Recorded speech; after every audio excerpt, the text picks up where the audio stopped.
क्या है, नया जो रेशा है वो क्या करने जा रहे हैं हम, सिल्क यानी रेशम का करेंगे। रेशम का नया जो है वो उसके बारे में करेंगे। तो रेशम क्या है, यानी रेशम क्या है, एक बहुत ही सुंदर क्या होती है, इसकी अनोखी और अलौकिक सुंदरता के लिए क्या है, यह विश्व में प्रसिद्ध है। यानी इसकी जो सुंदरता है वह बहुत ज्यादा होती है। और क्या है, यह किसका प्रतीक होता है, यह ऐश्वर्य वैभव का प्रतीक या सूचक माना जाता है। यानी इसको जो लोग पहनते हैं तो वो क्या माने जाते हैं कि ये लोग, जैसे नॉर्मल आदमी क्या है, सिल्क का कपड़ा नहीं पहन सकता क्योंकि वो क्या होता है, महंगा होता है। ठीक है, इसीलिए क्या है, यह ऐश्वर्य और वैभव का क्या माना जाता है, सूचक माना जाता है। ये क्या है, ऐश्वर्य और वैभव का सूचक माना जाता है, सूचक माना जाता है। ठीक है, अब क्या है, इसे क्या कहते हैं, इसे वस्त्रों की रानी कहते हैं, इसे वस्त्रों की रानी कहते हैं। क्योंकि क्या होता है, यह सबसे सुंदर रेशा होता है, इसलिए सब वस्त्रों में क्या है, यह है सुंदर होता है, इसलिए इसे क्या कहते हैं, वस्त्रों की रानी कहते हैं। और क्या है, जो रेशम है वो क्या है, जांतव्य रेशा है, जांतव्य यानी एनिमल फाइबर है।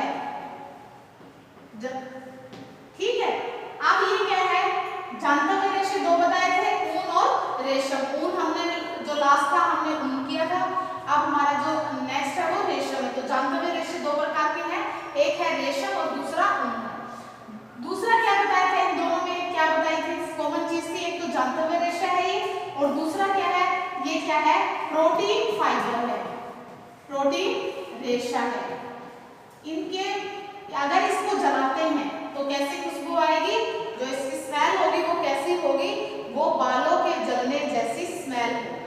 ठीक है, जैसे बाल जलते हैं ऐसे लगेगा जैसे बाल जल रहे हैं, या फिर क्या है, पंख जैसे जलते हैं, पक्षियों के जो पंख होते हैं उनके जो पंख जलते हैं, तो क्या है, वैसी ही स्मेल क्या है, रेशम के रेशे को जब जलाते हैं तो क्या है, वैसी ही स्मेल इसमें से भी आएगी। और क्या है, प्रोटीन रेशा हो गया।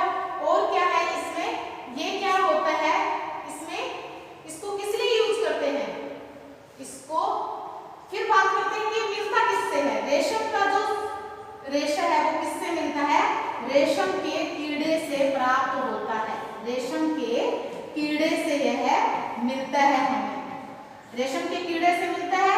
और रेशम का कीड़ा है वो कहाँ पर मिलता है, रेशम का कीड़ा है वो शहतूत के पेड़ पर मिलता है, शहतूत के पेड़ पर मिलता है। और क्या होता है, ये शहतूत के पेड़ की पत्तियां खाकर जीवित होता है, शहतूत के पेड़ की पत्तियां खाकर ये क्या है, जीवित होता है, पत्तियां खाकर क्या है, ये जीवित होता है, पत्तियों को खाता है, ये इनकी पत्तियों को खाकर ये जीवित रहता है।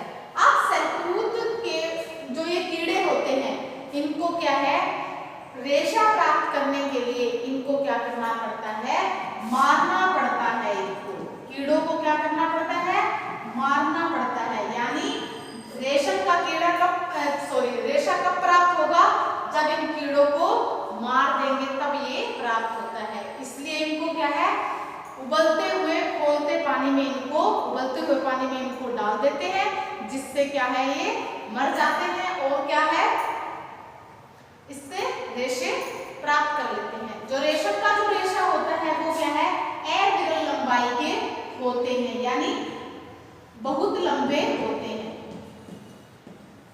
अविरल लंबाई होती है, यानी बहुत ज्यादा इनकी क्या होती है, लंबाई होती है। ठीक है, और बात करते हैं, जैसे कीड़ों को मार दिया है, अविरल लंबाई के रेशे प्राप्त होते हैं। और क्या करते हैं इनके लिए, और आगे भी इसके लिए क्या करते हैं, जो रानी होती है उसको क्या कर लेते हैं, रानी को रख लेते हैं, रानी को क्या है, जो रानी होती है उसको क्या है, रख लेते हैं, रानी को इसके लिए रख लेते हैं। निगरानी होगी। ठीक है, अब बात करते हैं हमारे, ये तो थी कॉमन बातें। अब बात करते हैं कि चीन को क्या है। अब इसकी बात करते हैं कि इसका जन्म कहाँ से हुआ। इसका जन्म, इसका जो उत्पत्ति है वो कहाँ से मानी जाती है? चीन से उसकी उत्पत्ति, उद्गम स्थान इसका कहाँ माना जाता है? चीन से। कहा जाता है कि चीन में क्या है, ये सबसे पहले इसका उद्गम हुआ था, यानी इसका जो इतिहास है वो चीन से प्राप्त होता है। कहा जाता है कि क्या है, 2500 वर्ष पूर्व चीन में रेशम के धागे से वस्त्र निर्माण कार्य प्रारंभ हो गया था। कहा जाता है कि 2500 वर्ष पूर्व से ही, 2500 वर्ष पूर्व से ही क्या है, रेशम के रेशों से वस्त्रों का निर्माण शुरू हो गया। अब क्या है कि एक ऐसी कहावत है, कहा जाता है कि क्या है, जो चीन की महारानी थी वो क्या कर रही थी, एक दिन क्या है पेड़ के नीचे बैठकर चाय पी रही थी। तो उसमें क्या है कि वो चाय पेड़ के नीचे बैठ के चाय पी, सहतूत के पेड़ के नीचे बैठी हुई चाय पी रही थी। तो ऊपर से क्या है, सहतूत के पेड़ पर क्या है, कीड़े थे। तो ये कीड़ा उसकी गर्म चाय में गिर गया। तो चाय में गिरने के बाद में उसने देखा कि क्योंकि वो चाय में, गर्म चाय में गिरा तो वो क्या हो गया, मर गया। अब जो सहतूत के जो कीड़ा होता है उसके ऊपर क्या होता है, चिपचिपा पदार्थ होता है। तो वो जैसे ही चाय में गिरा, गर्म चाय में, वो मर गया। उससे जो क्या था, जो गोंद और जो होता है उसके पैक्टीन वगैरह होते हैं वो क्या हो गए, लूज हो गए। लूज होने से क्या है, वो थ्रेड यानी धागा है वो निकलने लग गया, रेशा है वो अलग होने लग गया। तो उसने क्या किया, खींच के देखा, उसको पकड़ा तो देखा कि ये तो बड़ा लंबा धागा है। तो कहा जाता है कि तब से ही क्या है, इस रेशे का आविष्कार हुआ। तो ये क्या था, रेशम के रेशे के बारे में था कि क्या है, ये ऐश्वर्य, वैभव, गौरव, प्रतिष्ठा इत्यादि क्या क्या है, सूचक माना जाता है। और क्या है, इसे वस्त्रों की रानी कहा जाता है। और क्या है, ये जांतव्य रेशा है, प्रोटीन रेशा है। और उसको जलाएंगे तो कैसी स्मेल आएगी, इसमें से बालों के और पंख के जलने जैसी स्मेल आएगी इसमें से। ये किससे मिलता है, रेशम के कीड़े से मिलता है। और कहाँ होता है रेशम का कीड़ा, सहतूत के पेड़ पर होता है, जिससे क्या है, उसकी पत्तियों को खाकर वह जीवित रहता है। और कीड़े से रेशम को प्राप्त करने के लिए कीड़ों को मारना पड़ता है। और कुछ रानियां होती हैं जो उनको क्या है, आगे उसके लिए प्रोसेस के लिए उनको रख लिया जाता है। जो इनसे जो धागे रेशे मिलते हैं वो क्या होते हैं, अविरल लंबाई के रेशे होते हैं। सभी नेचुरल जो भी यानी प्राकृतिक, जितने भी प्राकृतिक रेशे हैं उनमें से सबसे लंबा जो रेशा होता है, सभी प्राकृतिक रेशों में, सभी प्राकृतिक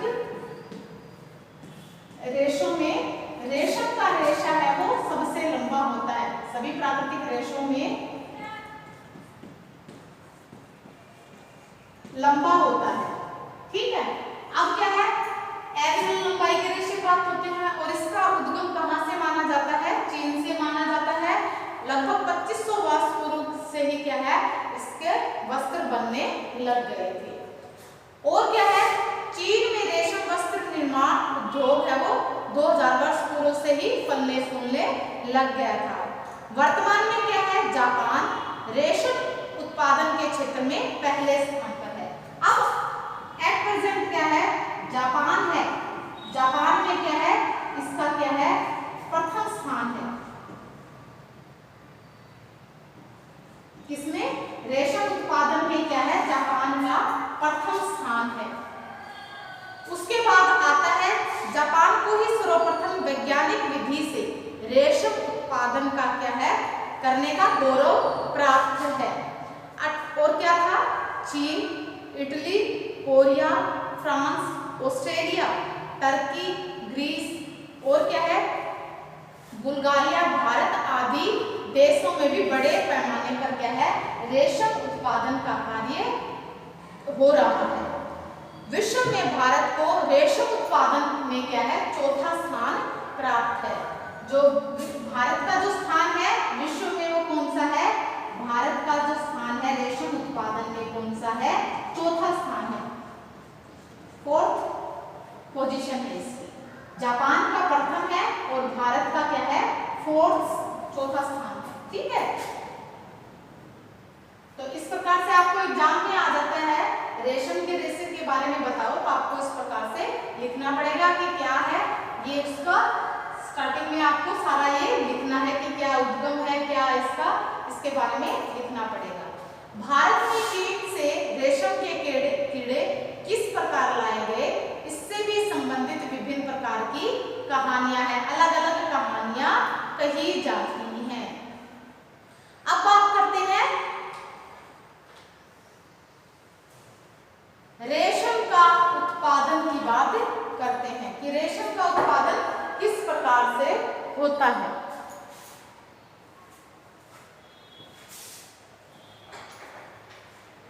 रेशम के उत्पादन की बात करते हैं।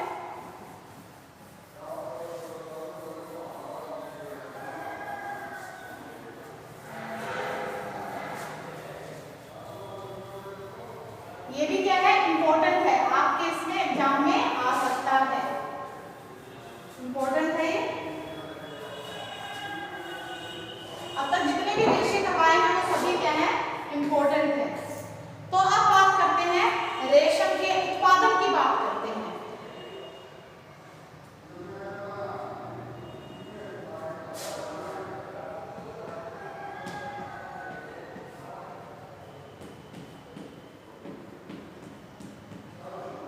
रेशम का उत्पादन कैसे होता है। रेशम का उत्पादन बताया कि किससे करते हैं, रेशम के कीड़ों से होता है। और क्या होता है, रेशम का जो कीड़ा होता है उसकी जो मुख ग्रंथियां होती है, मुंह की जो ग्रंथियां होती है उससे क्या है, लार निकलती है सॉरी, उससे क्या है, लार।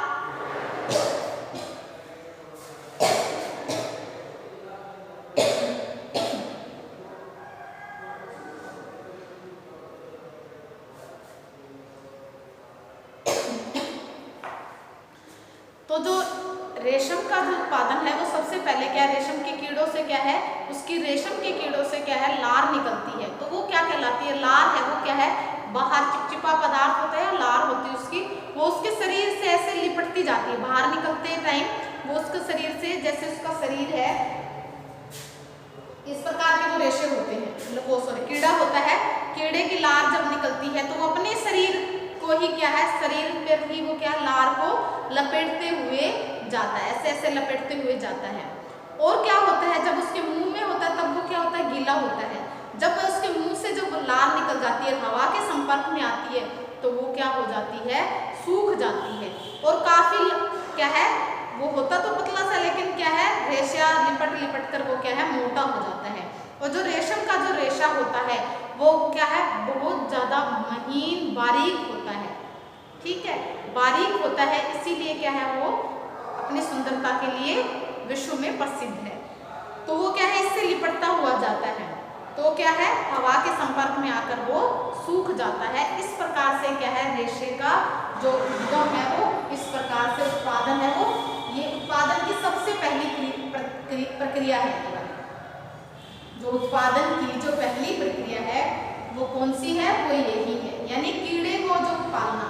और कीड़े को पालना क्या कहलाता है, सेरीकल्चर ही कहलाता है। रेशम के कीड़े को पालना, रेशम के लिए क्या करना पड़ता है, रेशम के कीड़े को पालना पड़ता है, कीड़े को पालना पड़ता है, जिसे क्या कहते हैं, सेरीकल्चर कहते हैं।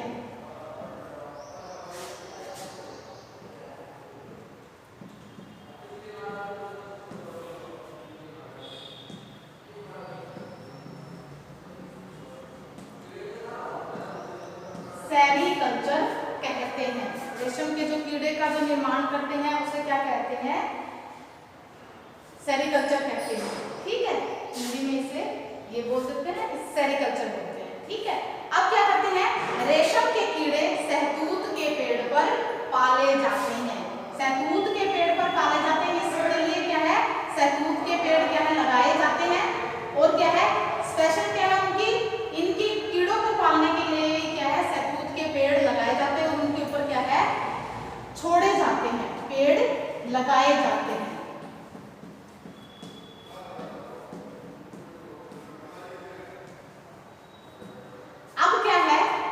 है, रेशम का जो उत्पादन है वो किस प्रकार हुआ, रेशम के कीड़े को पालना यानी सेरीकल्चर क्या कहलाता है, उत्पादन की जो फर्स्ट प्रोसेस है वो सबसे पहली प्रोसेस क्या है, प्रथम जो प्रक्रिया है वो क्या है, सेरीकल्चर है।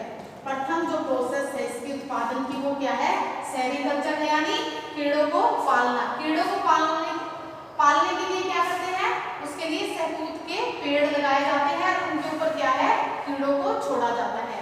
और क्या है, जो ये जो होते हैं ये क्या करते हैं, पेड़ की पत्तियां खाते हैं, कीड़े होते हैं वो पेड़ की पत्तियां खाते हैं। और क्या करते हैं, अपने मुंह से लार निकालते हैं, लार निकालते हैं। और वो लार कहाँ चिपकाते हैं, अपने शरीर पर ही चिपकाते हुए जाते हैं, लार शरीर पर चिपकाते हैं, लार को शरीर पर चिपकाते हैं। और वो क्या होती है, हवा के संपर्क में आकर, हवा के संपर्क में आकर जो लार होती है वो सूख जाती है, सूख जाती है। और वही क्या है, रेशम का रेशा कहलाता है, वही रेशम का रेशा कहलाता है।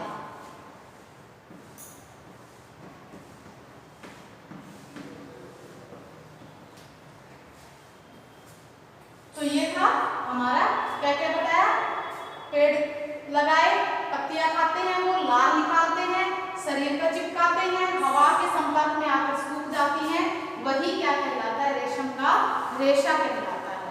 तो इसके लिए क्या करते हैं, अब इस अवधि में यह 4 अवस्थाओं से होकर गुजरता है। जो ये सेरीकल्चर है, रेशम उत्पादन की यह पहली प्रक्रिया है।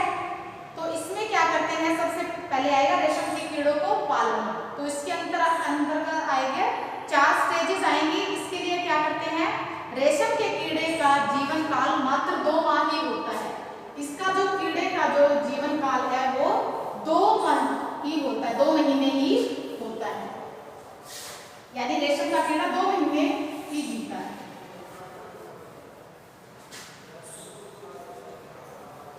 रेशम के उत्पादन के लिए सबसे पहले क्या किया, रेशम के कीड़ों को पाला, रेशम के कीड़ों को पालना। और फिर क्या किया इसके लिए क्या करते हैं, यह 2 माह तक ही जीता है, 2 माह तक होता है इसका। और फिर क्या करते हैं, यह इस अवधि में यह 4 अवस्थाओं से 2 महीने में ही क्या है, ये 4 अवस्थाओं से होकर गुजरता है। 4 अवस्थाएं कौन सी होती है, अंडा, 4 अवस्थाएं होती हैं, 4 अवस्थाएं, 4 अवस्थाओं से होकर गुजरता है,